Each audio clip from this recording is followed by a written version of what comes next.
гадаад бодлогын үндсэн.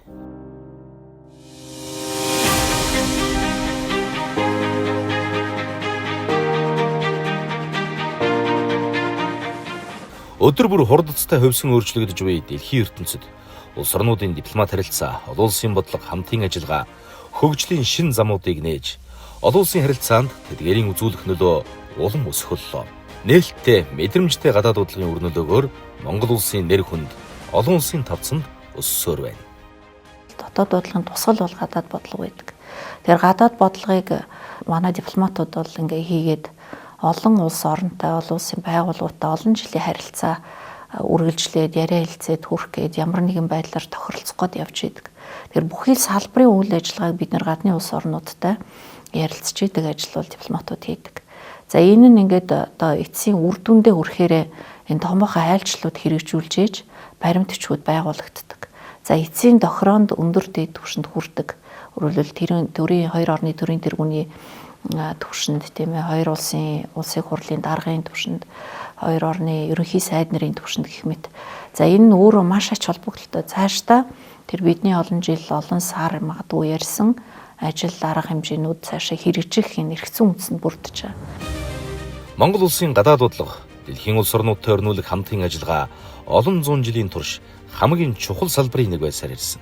Бид 1994 онд түүхэндээ анх удаа үндэсний аюулгүй байдлын болон гадаад бодлогын үзэл баримтлалуудаа боловсруулж, хуульчлан дагаж мөрдөж эхэлсэн. Үүнээс хойш 30 гаруй жилийн хугацаанд Монгол улсын засгийн газар болон төрийн бүх байгууллага гадаад бодлогын нэгдмэл чанарыг ханган олон улсын харилцаанд нэн идэвхтэй гадаад бодлогыг хэрэгжүүлж чадсан байна.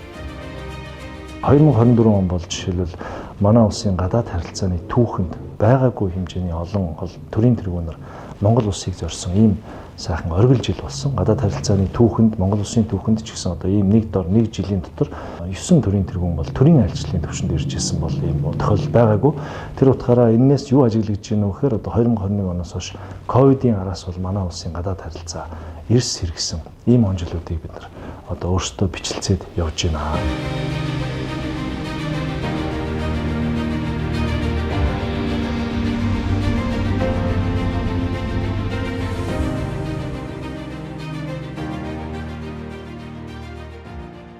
2024 оны 6 дугаар сарын 23 бүгд найрамдах Үзбекистан улс. Манай улс бүгд найрамдах Үзбекистан улстай 1992 онд дипломат харилцаа тогтоосон. Манай улстай адил далайд гарцгүй, чөлөөт зах зээл рүү ижил гараанаас шилжсэн, соёл, түүх, уламжлал зэрэг олон талаараа ижил төстэй. Манай улсаас 10 дахин илүү хүн амтай Үзбекистан улс 2016 оноос эхлэн эдийн засгаа нээлттэй болгож, гадаад бодлогоо эрчимтэй өргөжүүлж, өсрөнгөө хөгжиж, Төв Аз төдийгүй дэлхийн их гүрнүүдийн анхаарлыг татаж байна.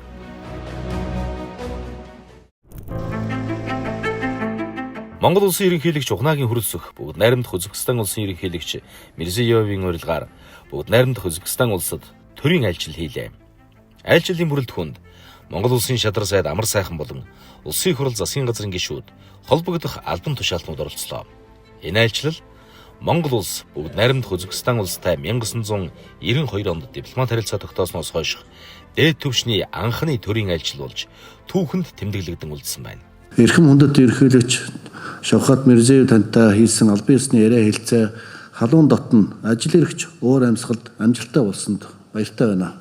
Бид өнгөрсөн 30 гаруй жилийн хугацаанд олсон ололт амжилтад дүгнэн хэлэлцэж эх 30 жилд манай хоёр орны харилцаа хамтын ажиллагааг эдийн засгийн шинэ агуулгаар баяжуулан бүхий л салбарт өргөжүүлэн хөгжүүлэх өргөн боломж байгааг онцлон тэмдэглэж хамтын ажиллагааны хэдийн төлөв тэргүүлэх чиглэлүүдэд хамтдаа тодорхойлж чадлаа.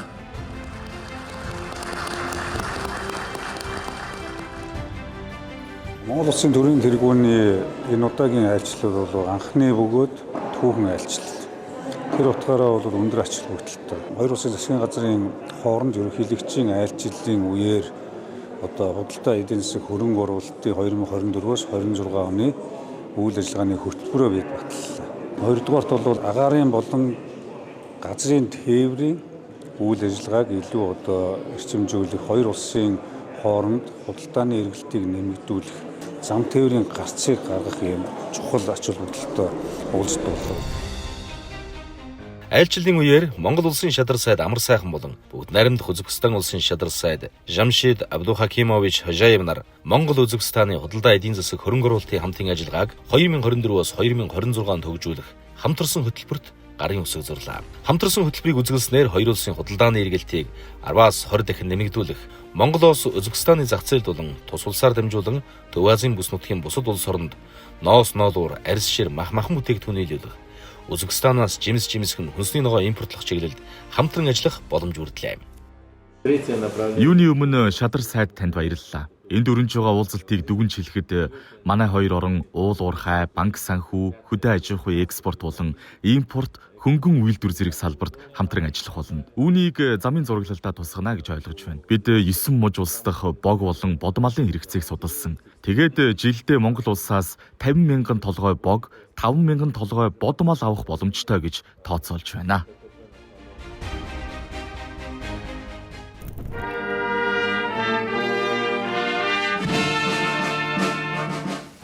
Монгол улс Ташкент хотноо элчин сайдын яамаа нээснээр хоёр улсын харилцааг өсрөнгөө хөгжүүлэх, бизнес аж ахуйн нэгжүүд хооронд нэгт холбоо тогтоох, худалдаа эдийн засгийн хамтын ажиллагааг өргөжүүлэх боломжтой болсон юм. Айлчлалын хүрээнд хоёр улсын харилцааны эрх зүйн орчныг эхжүүлэхэд чухал түлхэц үзүүлэх, засгийн газар болон байгууллага хоорондын 10 гаруй гэрээ хэлэлцээр байгуулсан бөгөөд талууд цаашид харилцан ашигтай эдийн засгийн хамтын ажиллагааг хөгжүүлэх хүрээнд уул уурхай, хөдөө аж ахуй, хөнгөн үйлдвэр, агаарын болон автотээвэр, логистик, аялал жуулчлал, боловсрол, соёл, эрүүл мэнд зэрэг салбарын хамтын ажиллагааг өргөжүүлэн гүнзгийрүүлэхээр тогтлоо. Ер нь бол олон улсын харилцаагаа сайн хөгжүүлж ээж, улс орнуудтай харилцаагаа сайжруулж ээж л улс орон хөгжинэ. Хурдан хөгжил гэж бодвол одоо гадаад харилцаагаа өргөжүүлэх, идэвхжүүлэх юм зайлшгүй шаардлагатай. Бид нар харилцааныхаа төвшинг одоо жилээс жил дахиулах юм оролдлогуудыг үргэлж хийж идэг. Тэгээ бид нар өөрсдийнхээ газар зүүн байрлал, тийм ээ, улс үндэстнийхээ онцлог, за бидний энэ эдийн засгийн бүтэц, тийм ээ, энэ бүх зүйл дээр гадаад харилцааг одоо эдийн засагжуулах бодлого бол маш чухал. Тэр зэрэг бид нар одоо алсын хараа 20 гэдэг урт хугацааны бодлого, за одоо шин сэргэлтийн бодлого буюу одоо дунд хугацааны бодлогынхаа хүрээнд засгийн газрын үйл ажиллагааг явуулж байна. Энэ 5-10 жилийн дараа, 20 жилийн дараа, 30 жилийн дараа хэн байх вэ гэдэг нь тодорхой болсон. Ийм байгаа нөхцөлд, тийм ээ, гадны улс орнуудтай хамтран ажиллах юм одоо хад илүү амар хялбар явчихж байна.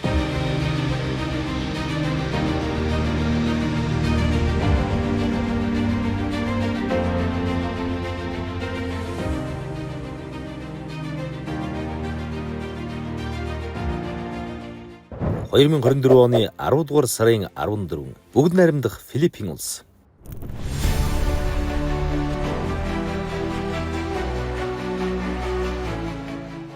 Бүгд найрамдах Филиппин улсын нийслэл Манила хотноо Аз номхон далайн бүсийн улсуудын гамшигын асуудлаарх сайд нарын баг хурал болсон. 2 жил тутам зохион байгуулагддаг уг баг хурал энэ удаа гамшигын эрсдлийг бууруулах идэвх санаачлагыг Аз номхон далайн бүс нутагт 2030 он хүртэл нэмэгдүүлэх сэдвийн хүрээнд болж Монгол улсаас шадар сайд Амар сайхан оролцлоо. His Excellency Senbayan Amar Saikan, Deputy Prime Minister of Mongolia. Хурдцтай явагдаж байгаа уур амьсгалын өөрчлөлт түүний хор уршигаас үүдсэн байгалийн гамшигт үзэгдлээс болж дэлхийн улс орнууд их хэмжээний хохирол амсгуулсан. Тиймээс байгалийн гамшиг давагдашгүй хүчин зүйл, болзошгүй эрсдлээс сэргийлэх арга туршлагын талаар дэлхийн улс орнуудын гамшигын асуудал эрхэлсэн сайд нар чууллаа. Unfortunately, our beautiful country is located along the Pacific Typhoon Belt, in the midst of the Pacific Ring of Fire. We are visited by more than 20 tropical cyclones and experience around 500 magnitude 4.0 and above earthquakes in 1 year. We also have around 24 active volcanoes, which makes the Philippines at risk and then our landscape making our landscape even more complex, our people even more vulnerable. Resilience and sustainability must underpin the national agenda of our economy. Баг хурлын үеэр Аз номхон далайн бүсийн улсуудын гамшигын асуудлаарх сайд нар дугуй ширээний уулзалтад оролцож санал солилцлоо. Байгалийн гамшигт үзэгдэл ганцуудын бэрхшээлийг даван гарч буй Монгол улсын туршлага бүс нутгийн улс орнуудад үлгэр жишээ болж байгааг хуралдаанд оролцогчид онцолж байсан юм. Монгол улсын шадар сайд амар сайхан Монгол улс төдийгүй бүс нутгийн улс орнууд үндэсний сөрөн төсвөрлөх чадвараа бэхжүүлэх, гамшигын үеийн бэлэн байдлыг хангах, болзошгүй эрсдлээс урьдчилан сэргийлэх тогтолцоогоо сайжруулах, хариуцлагатай иргэн бэлдэх нь нэн чухал гэдэг санаачлага дэвшүүлж, баг хуралд оролцсон төлөөлөгчид санал нэг байгаагаа илэрхийллээ.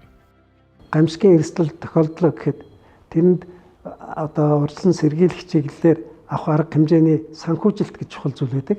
Одоо төсвийн 1% зарцуулах юм эрх өгдөг. Түүн дээр нэмээд ер нь бол Монгол улсын дотоодын нийт бүтээгдэхүүний 1.5% буюу 100 сая долларын хэмжээний хөрөнгийг одоо захиран зарцуулах ийм асуудлыг бол одоо олон улсын санхүүгийн байгууллагууд Дэлхийн банктай хамтарч ингэж санал боловсруулсан. Тэгээд энэ ажил бол нэлээд урагштай явж байгаа. Тэгхийн бол гамшигын эрсдлийг бууруулах, эрт зарлан мэдээлэх, холбогдох байгууллага албан агчдын чадварыг дээшлүүлэх чиглэлээр дээр дурдсан хэмжээний мөнгө хөрөнгийг бол зарцуулах ийм боломж нээгдэх юм. Зохион байгуулагдж байгаа олон улсын хурал цагдаанд оролцохны өөрөөр оролцоод санал бодлоо илэрхийлэх. Ялангуяа Монгол улсын зөөр ашиг сонирхлыг хангахад чиглэсэн бодлогын болоод мөн олон тал тантай ажиллагааг хөгжүүлэхэд Монгол улсын оруулах хувь нэмрийг одоо дээшлүүлээд чиглэсэн ажил хэрэгч санал дэвшүүлэхээр бол их онцлог явж ирсэн л да. Монгол улсын шадар сайд амар сайхан бүгд найрамдах Филиппин улсын гамшигын эрсдлийг бууруулах, удирдах асуудал эрхэлсэн дэд сайд Ариэл Непомусинотой албан уулзалт хийж, Филиппин улсын онцгой байдлын салбартай хамтын ажиллагаагаа идэвхжүүлэх талаар санал солилцлоо. Хоёр орны онцгой байдлын салбарын хамтын ажиллагааг идэвхжүүлэх, ингэхдээ үер усны гамшигаас урьдчилан сэргийлэх, эрсдлийг бууруулах чадварыг бэхжүүлэх, гамшигын аюулыг эрт зарлан мэдээлэх тогтолцоог хөгжүүлэх, хүний нөөцийг чадварчуулах зэргээр санал солилцлоо. Мөн баг хурлын үеэр дэг зүүнсний байгууллагын ерөнхий нарийн бичгийн даргын гамшигын эрсдлийг бууруулах асуудал хариуцсан тусгай төлөөлөгч Камал Кишортой уулзлаа. Welcome, Excellency. This is my first official meeting of this mission. I think there can't be a more auspicious start to our engagement here at APM CDRR. We are starting with talking with yourselves and Excellency and your team. We are very grateful for Mongolia's leadership of disaster risk reduction, the ministerial conference, like before Brisbane it was there, and it has really set the tone for what comes after that. Since the adoption of the Sendai framework for this disaster risk reduction in 2015, the government of Mongolia has made significant progress in aligning our disaster risk reduction policy with the Sendai framework and in progressing a lot. The Parliament of Mongolia has enacted the amendment to laws on disaster reduction and protection. Монгол улсын шадар сайд амар сайхны бүгд найрамдах Филиппин улсад хийсэн ажлын айлчилд үр дүнтэй болж, олон улс орны төлөөлөлтөд уулзан хамтын ажиллагаагаа бэхжүүллээ. Жишээлбэл тус улсын дэд ерөнхийлөгчтэй уулзах уулзалтын үр дүнд манай улсын онцгой байдлын 100 албан хаагчийг бүгд найрамдах Филиппин улсад англи хэлний сургалтад хамруулах яриа хэлцээг амжилттай хийж чадсан. Мөн Филиппин улсын батлан хамгаалахын сайд Жилберт Теодоротой уулзаж, ур амьсгалын өөрчлөлт, байгалийн гамшигын эсрэг үйл ажиллагаагаа идэвхжүүлэх, эрен хайх аврах ажиллагаанд хамтран ажиллах чиглэлээр санал солилцлоо. Энэ хурлын гол зорилго бол одоо үлдэж байгаа энэ 6 жилийн хугацаанд дэлхийн нийтэд тохиолдож байгаа уур амьсгалын өөрчлөлт, байгаль цагуурын дулаарлал, хүний хүчин зүйлээс хамааралтай гамшигын эрсдлийн бууруулах энэ боломж шийдэл дээр одоо илүү төвлөрч одоо ажиллахаар болж байна. –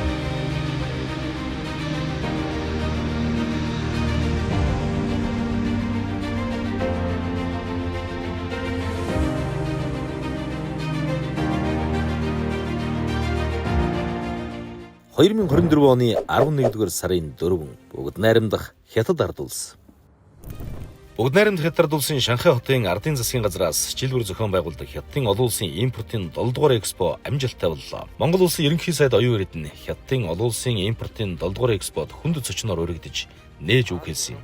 Энэ удаагийн Шанхай экспод 29 улс орн бүс нутгаас 3400 гаруй компани оролцож, Fortune Global 500 жагсаалтад багтдаг 297 компани салбарын манлайлагчид оролцсноор шинэ дээд амжилт тогтоожээ. Манай хоёр орны найрамдал харилцаа хамтын ажиллагаа 76 жилийн түүхтэй.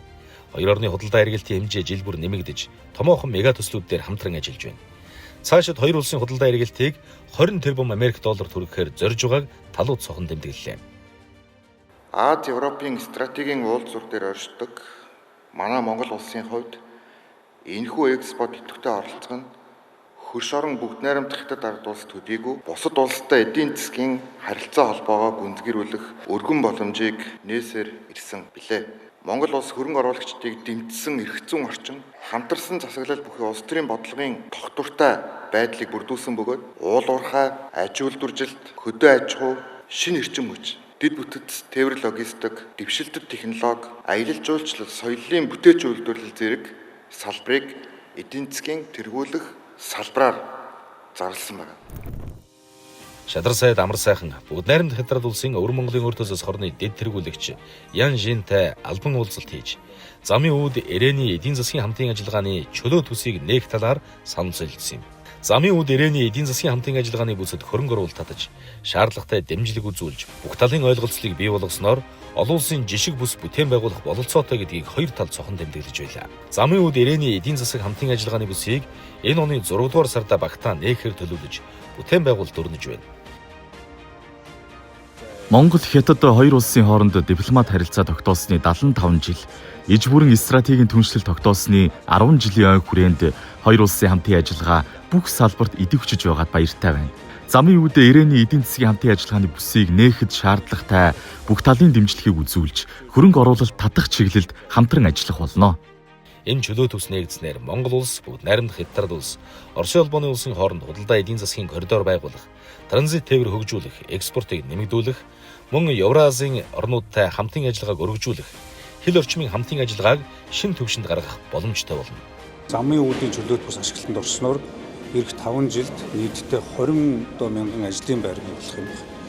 2500 нэр төрлийн бараа бүтээгдэхүүн үйлчлэгээнд одоо нэвтрүүлэх боломж нь бүрдэж байгаа. Тэнд үйл ажиллагаа явуулсан аж ахуйн нэгжүүдэд бол одоо нэмэн үртгийн албан татварын хөнгөлөлт, газрын одоо татварын чөлөөлөлт, дээрээс нь гайлын татвараас чөлөөлөл, орж гарч байгаа нэвтэрч байгаа бараа бүтээгдэхүүн одоо импорт, экспортын татвар ногдуулахгүй байх гэдэг маань өөрөө манай одоо экспортлох нөгөө бие даасан бараа бүтээгдэхүүн импорт биш экспорт болон нөхцөлөд бүрдүүлэх гэдэг энэ болон нөхцөл нэгдүгээр бүртгэх юм. Өнгөрсөн жилүүдэд замын үүд чөлөө төсийн ажил удаашралтай явагдаж байсан бол одоо гацаанаас гарч саадгүй явагдахар боллоо. Замын үүд чөлөө төсийн ажил эрчимснээр бүгд найрамдах хятад улс болон зүүн хойд Азийн орнуудын зах зээл дэвтрэх, Монгол улсын гол үндсэн гарцуулах, уламжлалт тус үйлдвэрлэлийн чиглэлээр Монгол улсын өрсөлдөх чадварыг сайжруулах үйл ажиллагааг дэмжих, улс орон дахь ажил үйлдлийн төвшинг бууруулж, шинэ ажлын байруудыг бий болгох юм.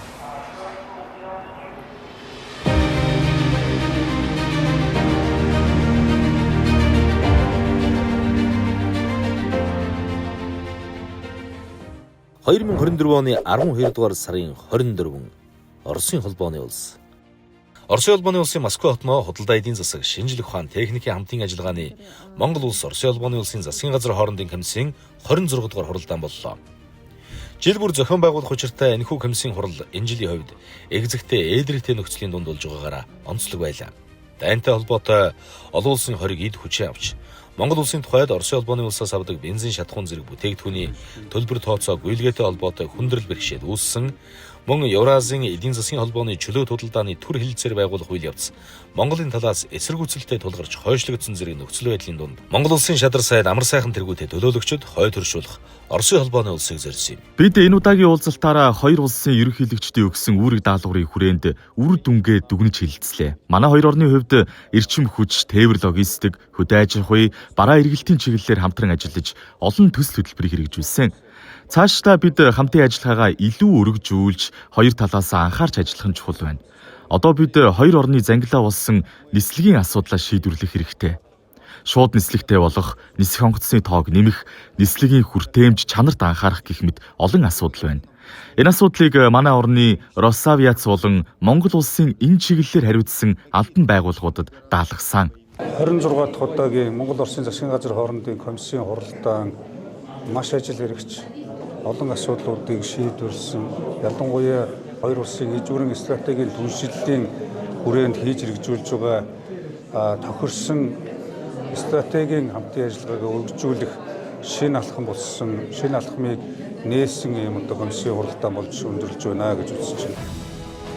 Хоёр улс банк санхүүгийн салбарын хамтын ажиллагааг эрчимжүүлэх, хөдөө аж ахуйн чиглэлээр хамтарсан төсөл хэрэгжүүлэх, Монгол улсад газрын тосны бүтээгдэхүүний найдвартай нийлүүлэлтийг хоёр улсын газрын тосны бүтээгдэхүүний худалдааны тухай Монгол улсын засгийн газар, Оросын улбаны улсын засгийн газар хоорондын хэлэлцээрийн хүрээнд хийж, шинэ төмөр зам барих чиглэлээр хамтран ажиллах, эрчим хүчний хамтын ажиллагааг бодитойгоор урагшлуулах зэрэг олон чухал асуудлын талаар хэлэлцэж, тодорхой тохиролцоон төрлөө. Үүнээс гадна Монгол улс, Оросын улбаны улсын холбогдох байгууллага хооронд 3 баримт бичигт гарын үсэг зуржээ.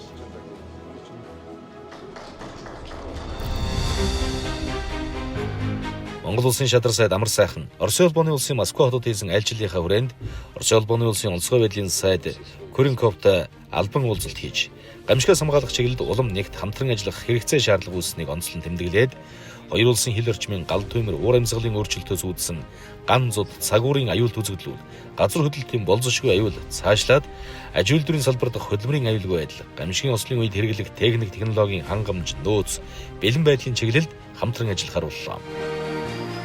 Монгол улсын нутгаар дамжуулаад Оросын улбаны улсаас бүгд найрамдах хятад улсад одоо байгалийн хий дамжуулах бол Монгол улсын нутгаар Евразийн эдийн засгийн одоо коридор байгуулах асуудал дээр бол шадар сайд ихээхэн анхаарал хандуулж ажиллаж байгаа. Цаашдаа бол энэ ажлыг нэгэнд 3 талын оролцоотой хэрэгжих учраас ажлын хамтарсан 3 талын ажлын хэсэг байгуулахаар одоо зүйтэй байна гэж тохирсон. Монгол улсын шадар сайд Амар сайхны айлчлалын үр дүнд хоёр улсын хоорондын банк санхүүгийн төлбөр тооцооны хүндрэл бэрхшээлийг шийдэж, Оросын улбаны улсаас шатхуун нийлүүлэлтийг цаашид тасалдуулахгүй байх тал дээр ойлголцол төрсөн юм. Манай хоёр улсын иргэний нисхийн салбарын хамтын ажиллагааг хөгжүүлэх, Оросын улбаны улсаас байгалийн хийг бүгд найрамдах хятад улсад нийлүүлэх, Союз Восток хин хоолойг Монгол улсын нутаг дэвсгэрт барьж ашиглалтад оруулах төслийг эрчимжүүлэх, Евразийн эдийн засгийн холбооны чөлөөт худалдааны төр хэлэлцээрийг Монголын талын ашиг сонирхолд нийцсэн байдлаар үргэлжлүүлэх, Монгол Оросын ачааны урсгал нэмэгдэж байгаатай холбогдуулан 2025 онд ашиглах олон улсын авто тээврийн зөвшөөрлийн бичгийн тоог нэмэгдүүлэх зэрэг олон асуудлыг шийдвэрлэж, хоёр улсын хамтын ажиллагаа харилцаанд эерэг нөлөө үр дүн авчрах үр дүнтэй айлчлууллаа. Монгол улс, Оросын улбаны улсын засгийн газар хоорондын комиссийн 26 дугаар хуралдаанаар ярилцсан олон асуудал эхнээсээ ажил хэрэг болоод байна. Тодорхойлбол 2025 оны 1-р сарын 15-ны өдөр Оросын улбаны улсын Overseas Automotive Solutions компани төлөөлөгчид Монгол улсад зочилж, онцгой байдлын салбарын зориулалтаар үйлдвэрлэж байгаа тус компани техник хэрэгслийг манай орны Эрстэс цагуурын нөхцөлд үн төлбөргүй турших ажлыг эхлүүллээ. Засгийн газар хоорондын комисс гэж байна, тийм ээ. Яамд хоорондын зөвлөлт механизмууд гэж байна. Энэ олон механизмуудын хүрээнд гадаад харилцаа өргөн цагаартай явах ёстой. Энэ дээр бол мэдээж одоо айлчлалын хүрээнд ярьж тохирсон зүйлүүдийг ажил хэрэг болгоход энэ шадар сайдын айлчлал шиг ийм айлчлалууд бол их чухал ач холбогдолтой. Шадар сайд бол ерөнхий сайдыг орлого гэдэг агуулгаараа бол одоо маш олон ажлыг манлайлж оролцож идэг. Тэгээд өөрийнх нь хариуцдаг салбар ус их эмзэг бөгөөд одоо маш их хурдан шийдвэр гаргалт, оновчтой шийдвэр гаргалт шаардсан ийм ажил маш олон салбарын хүмүүсийг бас хамарч идэг. Монгол тохиолж байгаа бүхэл юмтай холбогдож идэг ийм чухал албыг хашдаг. Тэгээд тэрийг бас нэр төртөө сайн хийж байгаа гэж би боддог. Өнөөдрийн гадаад бодлогын үр нөлөө ирээдүйн Монгол улсын хувь заяаг залах зүг чиг хил хязгааруулах учиртай. Тиймээс шадар сайд Амар сайхан өөрийн хариуцсан салбар бүрийг хөгжүүлж, ахиц дэвшил гаргахыг эрмэлзэж, бусад улс орнууд руу айлчлахаас гадна манай улсад зочилж ирсэн гадны төлөөлөгчдтэй уулзаж, худалдаа эдийн засаг, нийгмийн бүхий салбарт хамтран ажиллах, гадны хөрөнгө оруулалтыг татаж, төсөл хөтөлбөр хэрэгжүүлэхэд анхаарч олон уулзалт зохион байгуулдаг. Жишээлбэл Америкийн нэгдсэн улсаас Монгол улсад суугаа онцгойд бүрэн эрх дэлчин сайд Ричард Буанганыг хүлээн авч уулзан, гамшигын эсрэг бэлэн байдлыг чадварчуулах, Америкийн нэгдсэн улсын CDC болон бусад олон улсын байгууллагуудтай хамтарч ажиллахаар тохирлоо.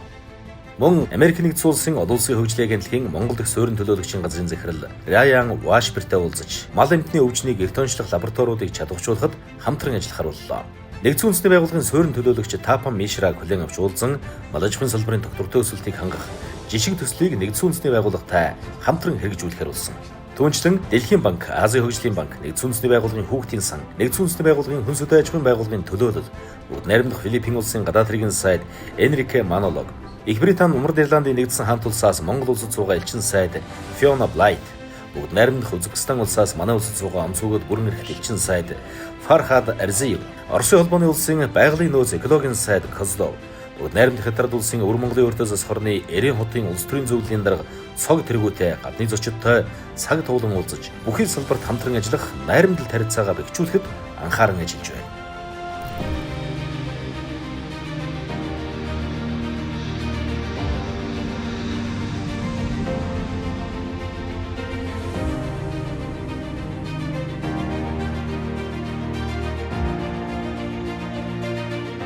2025 оны 2 дугаар сарын 7 бүгд найрамдах Узбекистан улс. Монгол улс бүгд найрамдах Узбекистан улсын худалдаа эдийн засаг, шинжлэх ухаан, техникийн хамтын ажиллагааны засгийн газар хоорондын комиссийн хуралдаан боллоо. Энэхүү засгийн газар хоорондын комиссийн хуралдаан нь 1992 онд Узбекистан улстай дипломат харилцаа тогтоосноос хойш анх удаа болж байгаагаар онцлогтой болсон юм. Узбекистан улсын хувьд бол бүс нутагдаа төдийгүй дэлхийд ялангуяа даван одоо хөнгөн бас ургац одоо үйлдвэрлэлээр бол тэргүүлдэг. Эргээд Монгол улс нь бол ноолорн болон одоо бүтээгдэхүүнээ бол бүс нутагдаа болон дэлхийд одоо тэргүүлэх юм бүрэн боломж байгаа. Тэм учраас тухайлбал энэ хоёр салбарт бол харилцан одоо хөрөнгө оруулах одоо бүрэн боломж байна. Хоёр улсын хамтын ажиллагааны олон санаачлага энэ хуралдааны үеэр бодит ажил хэрэг болж тодорхой шийдвэрүүд гарсан. Тодорхойлбол хоёр улсын иргэд харилцан визгүй зорчих боломжтой болсон учраас Улаанбаатар Ташкент чиглэлд нислэгийн шин замыг нэг талаар ярилцаж шийдвэрлэлээ. Мөн хоёр улсын ачаа тээврийн эргэлтийг нэмэгдүүлэх зорилгоор талууд Ташкент, Бишкек, Өрөмч, Улаанбаатар гэсэн чиглэлийн автокоридор шинэ маршрутыг хэлэлцэн баталлаа. Одоогийн маршрут нь Оросын холбооны улсаар дайран өнгөрдөг бөгөөд Узбекистанаас Монгол улс руу тээвэр хийхэд багадаа 10 хоног зарцуулдаг бол энэхүү шинэ маршрут нь ачаа тээврийг 5 хоног болгож 1000 км-ээр товчлох юм. Энэ нь тээврийн зардлыг багасгаж хоёр улсын худалдааны эргэлтийг нэмэгдүүлэх үр нөлөөтэй чухал шийдвэр боллоо. Хоёр улс хөдөө аж ахуй, уул уурхай, эрчим хүч, аж үйлдвэрийн салбар, онцгой байдал, бүсчилсэн хөгжил, стандарт, хүнсний аюулгүй байдал, итгэмжлэл зэрэг олон салбарт хамтран ажиллахаар тохиролцлоо. Итгэмжлэлийн байгууллагууд хоёр орныхаа итгэмжлэлийн харилцан хүлээн зөвшөөрөх нэг ёсондоо сорилт шинжилгээний тохирлын үнэлгээний үр дүн буюу сорилт шинжилгээний үр дүн харилцан хүлээн зөвшөөрөх. Ингэснээр худалдаанд учирч болох техникийн цаад тохирыг одоо эхнээс нь одоо эмгэгцтэйгээр шийдвэрлэх ийм одоо зураглал гаргахаар сантран ажиллаж байна. Монгол улсын шадар сайд Амар сайхан Узбекистан улсад хийж байгаа айлчлалынхаа хүрээнд тус улсын ерөнхий сайд Абдулла Ариповт бaraалгаж хоёр улсын хамтын ажиллагааны талаар ярилцсан. Мөн бүгд найрамдах Узбекистан улсын шадар сайд Хожаевтай ганцаарчилсан уулзалт хийж хоёр улсын хамтын ажиллагааны талаар албан хэлцэл хийсэн үр дүнтэй айлчлаллаа. Монгол улсын бизнес эрхлэгчид бусад улсын бизнес эрхлэгчдээс туршлага солилцоос гадна төсөл хөтөлбөрүүдэд хамтран ажиллах, хөрөнгө оруулалт татах, олон улсын зээл тусламжид хамрагдах зэрэг олон боломж нээглээ. Тэгэхээр өмнө нь бол бид нар зөвхөн уул уурхай экспортыг гаргаж валютыг долларыг одоо олж ирнэ гэдэг ойлголттой байсан бол өөрсдөө бизнесийн ноу хавыг экспортлох. За Узбекистан, за Вьетнам зэргийн одоо шинээр огцон өсөж байгаа хөгжиж байгаа улсуудад өөрсдийн одоо хөрөнгө оруулалтыг хийж эндээсээ хөрөнгө оруулалтыг өндөр өгөөж олгоцоомоор бас улсдаа эргүүлж доллар валют олж ирэх юм боломжтой ийм цаг үе ирээд байна. Монгол улсын хувьд бол одоо тээвэр логистикийн хувьд бас жоохон холдоод байдаг. Яг одоо энэ станы орнууд, ер нь булангийн орнуудын хувьд бол шинэ марк, яг ноёт марк хэрэглэх сонирхол их байна. Энэ дээр бол бид нар бас жоохон дутагдaltaй талууд бас байгаа. Гэхдээ бас бидний хувьд бол сүүлийн 3 жил бас энэ Узбекистаны зах зээл дээр бас тодорхой хэмжээний марк экспортлоод явж байгаа. Тэгээ ер нь бол одоо Монгол малын маркыг бас хүн зэрэг өргөх, булангийн орны зах зээл одоо энэ үнцэнтэй зах зээл шинэлэг байдлаар нь хүргэхийг л одоо бас дамжих гарц гэж бодсон харж байгаа. Энэ айлчлал Монгол төрийн алтан аргамж, төрийн бодлого тасалдах учиргүй нэгэн адил Монгол улсын төрийн тэргүүний хийсэн айлчлалыг бодит үр дүнд хүргэсэн үр дүн ач холбогдол өндөртэй айлчлал болсныг бизнес эрхлэгчид төр засгийн төлөөллүүд дүгнэж байсан юм. Түүний шадар сайдаар ажиллах хугацаанд дэвшүүлсэн, за гадаад харилцааг урьдчилахтай холбогдсон, өөрийнхөө хариуцж байгаа ажлын чиглэлээр хамтын ажиллагаа, гадаад хамтын ажиллагааг гүнзгийрүүлэхээр дэвшүүлсэн саналуудад бол ер нь хариу өгөөгүй гадаадын түншүүд гэж бараг байхгүй. Энэ бол үндсэндээ одоо Монгол улсын гадаад харилцааг урагшлуулж байгаа, дэлгэрүүлж байгаа нэг жишээ идэрл мөн.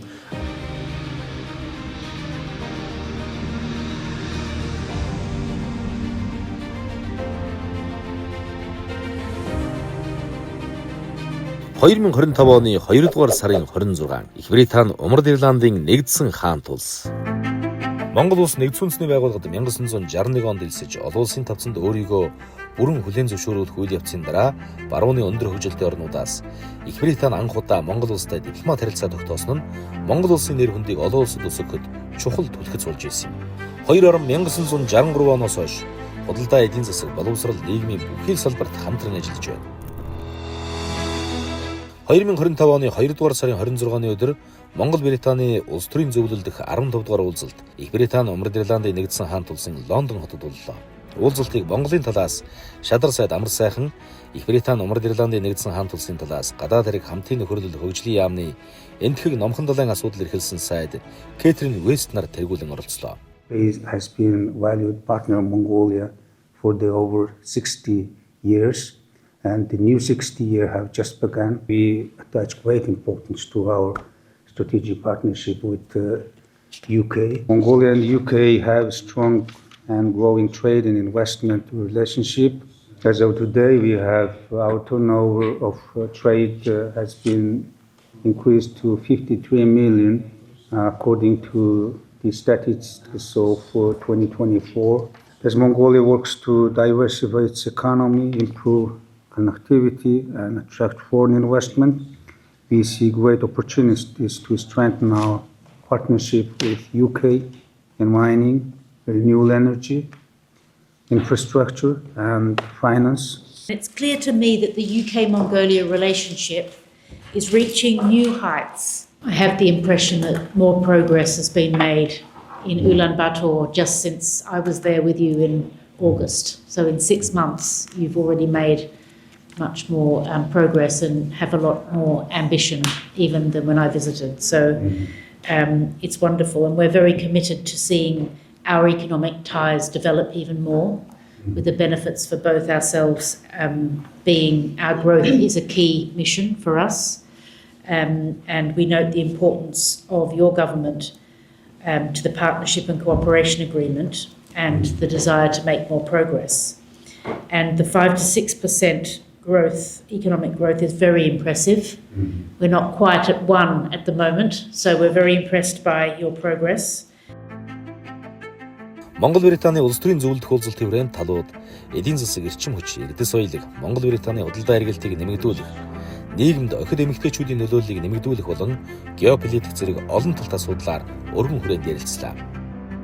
Худалдаа бизнес чухал ашиглалт бол сэргээгт эрчим хүчний чиглэлээр хэрэгжих төслүүд тухайлбал дэд бүтцийн салбарт Улаанбаатар хотын дэд бүтцийг сайжруулах чиглэлээр Британий засгийн газраас үзүүлж болох хөнгөлөлтөө зээл тусламжуудын талаар тодорхой ажил хэрэгт санал санаачлагуудыг ярилцаж дүгнэн хэлцээрийг үргэлжлүүлэхээр боллоо. And the discussion covered all aspects of our bilateral relationship. We started by talking about the strategic context and the world which is moving fast around us and the importance of our partnership in the world today.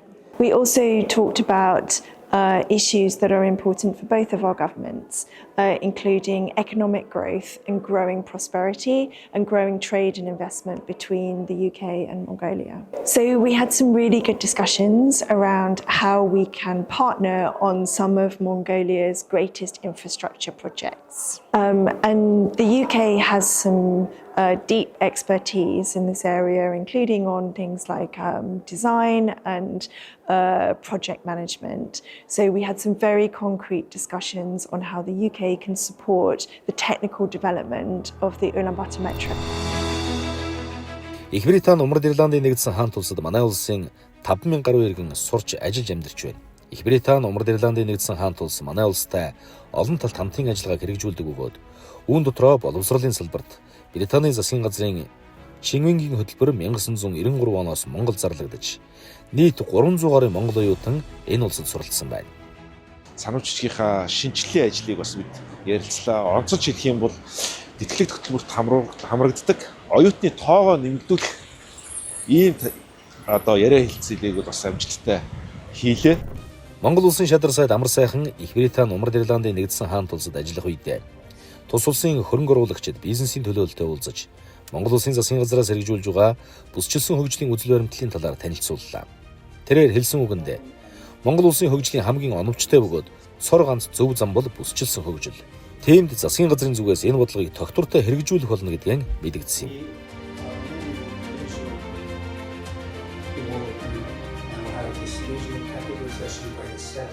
Энэ хөрөнгө оруулагчдын уулзалтанд гадны 90 гаруй аж ахуй нэгжүүд хөрөнгө оруулагчид оролцсон. Тэгээд Монгол улсад эрх зүйн орчин ийм байна. Засгийн газраас бол хөрөнгө оруулалтыг хөхүүлэн дэмжих чиглэлээр ийм ажлуудыг бол хийж байна. Томоохон төсөл хөтөлбөрүүд дээр хөрөнгө оруулах, хамтарч ажиллах боломжууд байна гэдэг талаар бол ярилцсан. Энэ дээр гадны улсууд ихээхэн анхаарал тавьж сонирхож байгаа нь бол харагдсан. Британий зүгээс техник, технологи, жин хэмжүүр, стандартын чиглэлээр их туршлагатай. Тэгээд энэ чиглэлээр хамтарч ажиллах асуудлууд дээр бол санал солилцсон. Монгол Британий улс төрийн зөвлөлдөх уулзалтын хүрээнд эдийн засаг, эрчим хүч, дэд бүтэц, худалдаа хөрөнгө оруулалтыг өргөжүүлэх, туршлага солилцох, мэрэгжилтэн боловсон хүчин бэлтгэх зэргээр хоёр улсын хамтын ажиллагааг шин шатанд гаргасан, шинэ боломжийг нээсэн түүхэн уулзалт улс төрийн яриа хэлэлцээг амжилттай хийлээ.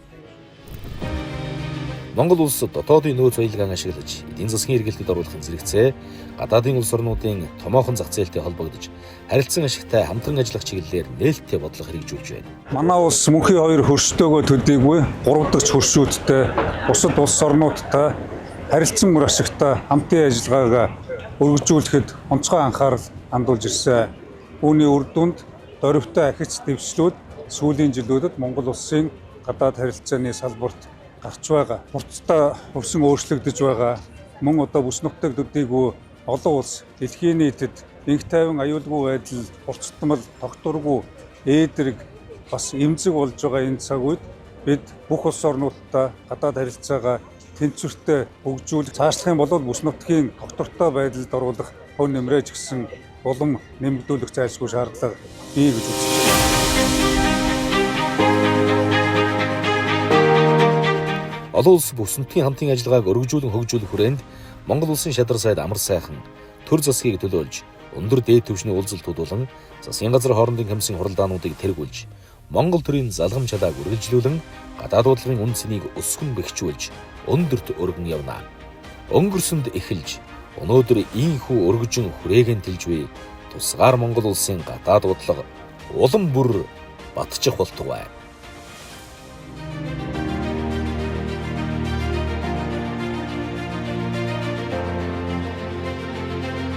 Гадаад бодлогын үн цэн.